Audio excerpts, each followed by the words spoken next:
A história que vou contar aconteceu em 1967, em uma pequena cidade no interior de Goiás chamada Ipameri, situada na região sudeste do estado.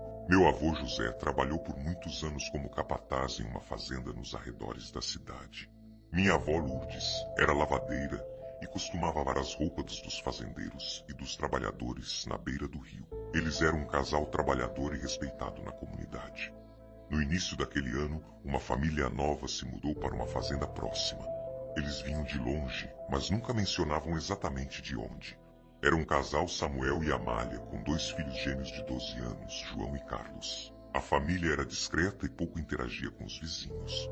Samuel era um homem simpático, sempre com um sorriso no rosto, mas havia algo nos olhos de sua esposa Amália que sugeria uma tristeza profunda.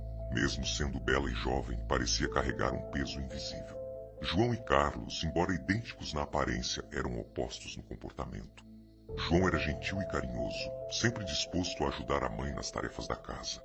Carlos, por outro lado, tinha um temperamento explosivo e um prazer sádico em causar sofrimento aos outros. Desde cedo, minha avó notava que Carlos era diferente. Ele maltratava os animais da fazenda, quebrava pescoços de galinhas e até feriu gravemente um cachorro com uma pedra. Meu avô José tentou repreendê-lo, mas Carlos, com um olhar frio, ameaçou dizendo que poderia fazer o mesmo com ele. Certo dia, enquanto minha avó organizava as roupas na casa grande, ouviu um grito vindo da sala de estudos dos meninos. Correu para ver o que tinha acontecido e encontrou a professora particular dos gêmeos caída no chão, com o braço quebrado e uma fratura exposta. Carlos, com um sorriso maligno, assistia à cena enquanto João chorava, tentando ajudar a professora. A visão daquela cena aterrorizou minha avó, que decidiu nunca mais voltar àquela casa.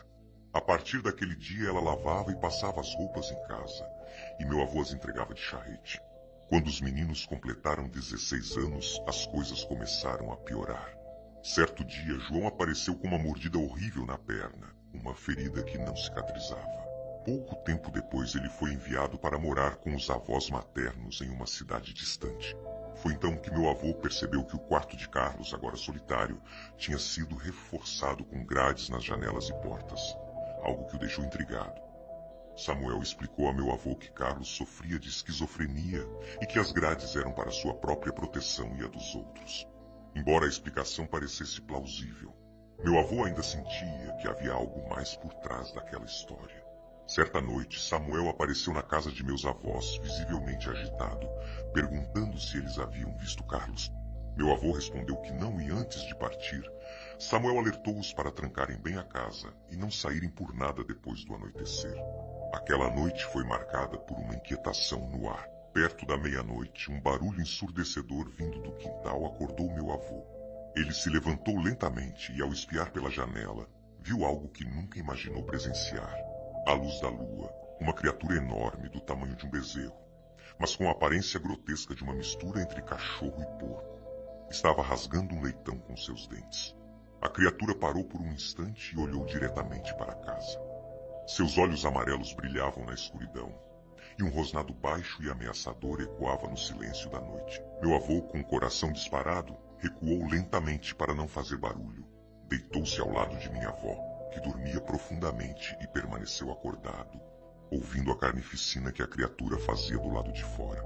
Quando o sol começou a nascer, o silêncio finalmente voltou. Ao amanhecer, meu avô encontrou todos os animais mortos no quintal. Os que não tinham sido dilacerados estavam com os pescoços quebrados. Com o corpo arrepiado e o coração apertado, ele contou tudo à minha avó, e ambos ficaram preocupados com o que aquilo significava.